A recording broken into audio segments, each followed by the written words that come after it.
ಯಾಕೆಂದ್ರೆ ನಾನು West end ರೋಡ್ನಲ್ಲಿ ಪಾಪ ಎಲ್ಲ ರಾಜ್ಯಪಾಲರ ಭಾಷಣದಲ್ಲಿ ನಾನು ದಿನ ವೆಸ್ಟ್ ಎಂಡ್ ರೋಡ್ನಲ್ಲಿ ಕಾಲ ಕಳ್ಕೊಂಡಿದ್ದೆ ಅಂತ ಹೇಳಿ ಪಾಪ ಭಾಷಣ ಮಾಡೋರು ನನ್ನೇನು ಮೊನ್ನೆ ಮಾತಾಡ್ಬೇಕಾದ್ರೂ ಇಲ್ಲಿ ನಾನಿದ್ದ 14 ತಿಂಗಳು ಇನ್ನೊಂದು ತರಲಿಲ್ಲ. ನನ್ನ ಪ್ರತಿನಿತ್ಯದ ದಿನಚರಿ ಸರ್ಕಾರದ official record West End Hotel ಕೂತ್ಕೊಂಡು ಈ ಕೆಲಸ ಮಾಡಿದ್ರೆ ಈ ಕೆಲಸ ಆಗ್ತಿರ್ಲಿಲ್ಲ. ದಿನ ಮಾತ್ರ ಇನ್ನೂ ಮುಗಿದಿಲ್ಲ ವೆಸ್ಟ್ ಎಂಡ್ ಹೋಟೆಲ್ ಕತೆ. ನೀವು ನೆನ್ನೆನೂ ಸಹ ನೀವೆಲ್ಲ ಹೋಗಿ ಅಲ್ಲೇ ಮೀಟಿಂಗ್ ಮಾಡಿರ್ಬೇಕೇನೋ. ನೀವು ಮಾಡಿದ್ರೆ ತಪ್ಪಿಲ್ಲ, ನಾನು ಮಾಡಿದ್ರೆ ತಪ್ಪು. ವೆಸ್ಟ್ ಎಂಡ್ ಹೋಟ್ಲಲ್ಲಿ ಇದು ಇದೆ ಪ್ರತಿನಿತ್ಯದ ದಿನಚರಿ. ನಾನು ಏನೇನು ಮಾಡಿದ್ದೆ, ದಿನಕ್ಕೆ ಎಷ್ಟು ಗಂಟೆ ಮೀಟಿಂಗ್ಗಳು ಮಾಡಿದ್ದೀನಿ, ಜನ ಎಷ್ಟು ನೋಡಿದ್ದೀನಿ ಅಂತೇಳಿ. ನಾನೇನು ಜನಸ್ಪಂದನ ಅಂತ ಹೇಳಿ ಈಗ ಪುಟಗಟ್ಲೆ ಮುಖ್ಯಮಂತ್ರಿಗಳ ಜನಸ್ಪಂದನ ಅಲ್ಲ. ಅವ್ರ ಪಾಪ ಹಿಂದೆ ಕೂತವ್ರು ನಗ್ತಾ ಇದ್ದಾರೆ. ಏನು ವೆಸ್ಟ್ ಎಂಡ್ ಹೋಟೆಲ್ ಅಂತ ನಮ್ ಕಡೆ ಕೈ ಮಾಡ್ತಿದ್ರಿ, ಹೇಳಿದವ್ರು ನಾವು ಕೈ ಆ ಕಡೆ ಮಾಡ್ತಾ ಇದಾರೆ ಇವ್ರು ಅಂತ ನಗ್ತಾ ಇದಾರೆ. ಯಾರು ಕೃಷ್ಣ ನಮ್ಮ ಬೈರೇಗೌಡ ಮಾತಾಡಿದ್ರು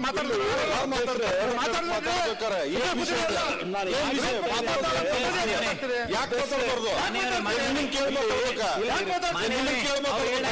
ಡಿಸ್ಟರ್ಬ್ ಮಾಡಕ್ಕೆ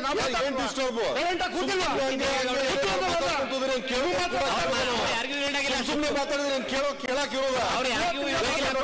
ಯಾವ ಮೀಟಿಂಗ್ ಆಯ್ತು? ಯಾವ ಮೀಟಿಂಗ್ ಆಯ್ತು? ಯಾಕೆ ಸುಳ್ಳು ಸದನಕ್ಕೆ ಯಾಕೆ ಸುಳ್ಳು ಯಾವ ಮೀಟಿಂಗ್ ಆಯ್ತು ನಿನ್ನೆ?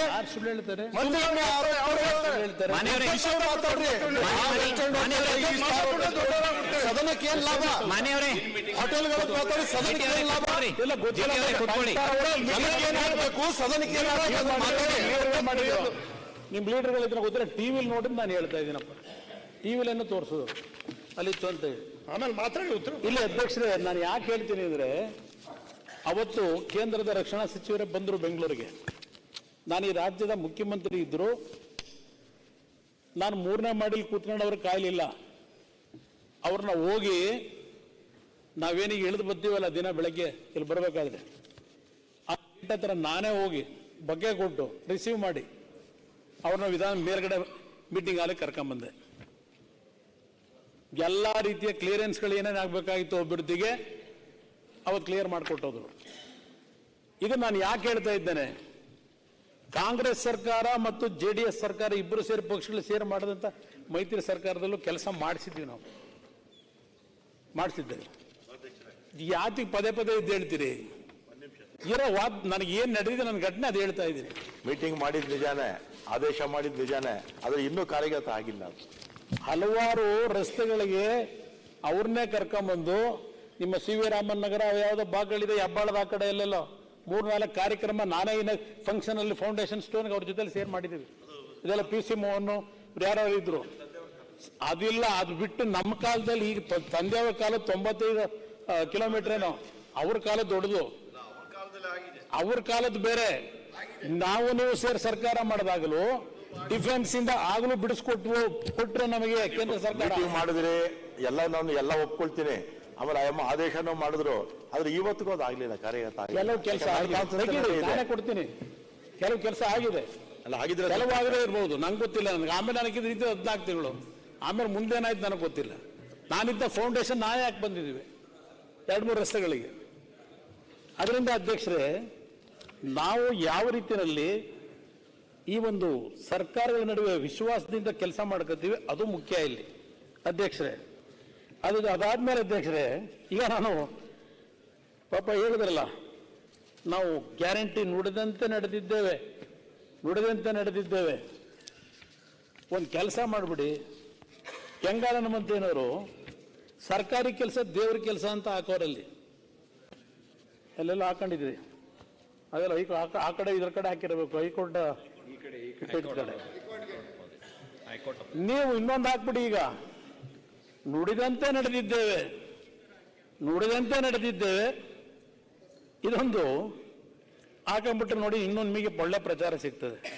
ನನಗೆ ಇನ್ನೊಂದು ಇನ್ಸಿಡೆಂಟ್ ಹೇಳ್ತೀನಿ ಅಧ್ಯಕ್ಷರೇ.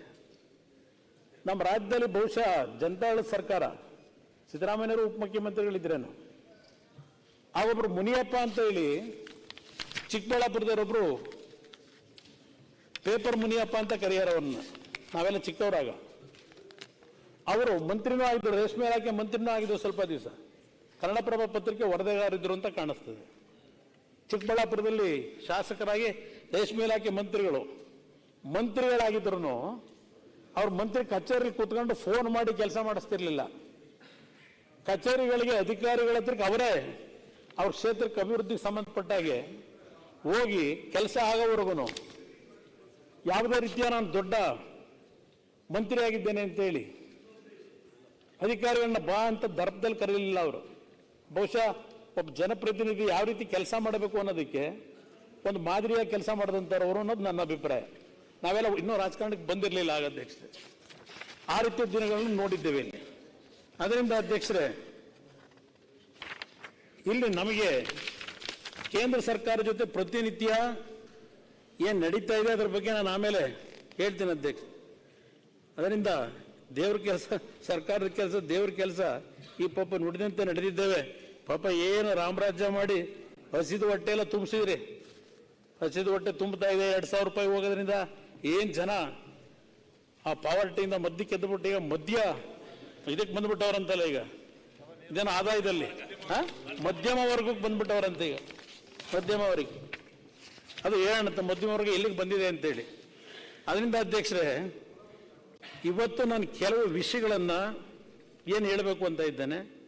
ಇದನ್ನು ಟೀಕೆಗೋಸ್ಕರಲೂ ನಾನು ಹೇಳಲ್ಲ, ಇದನ್ನು ಕ್ರೀಡಾ ಮನೋಭಾವದಲ್ಲಿ ಸ್ವೀಕಾರ ಮಾಡ್ಕೊಳ್ಳಿ ಅಂತಕ್ಕಂಥದ್ದನ್ನು ಈ ಸಂದರ್ಭದಲ್ಲಿ ಹೇಳ್ತೀನಿ. ಇಲ್ಲಿ ಅಧ್ಯಕ್ಷರೇ, 135 ಸೀಟ್ ಗೆದ್ದು 7 ಕೋಟಿ ಜನರ ಬದುಕಿನಲ್ಲಿ ಹೊಸ ಗಾಳಿ ಬೀಸ್ತಾ ಇದೆ ಅಂತೇಳಿ ರಾಜ್ಯಪಾಲರ ಭಾಷಣದಲ್ಲಿ ಗ್ಯಾರಂಟಿಗಳಿಂದ ಕ್ರಾಂತಿಯಾಗಿದೆ ಅಂತಕ್ಕಂಥದ್ದು ಹೇಳ್ಕೊಂಡಿದ್ದಾರೆ ಅಧ್ಯಕ್ಷ.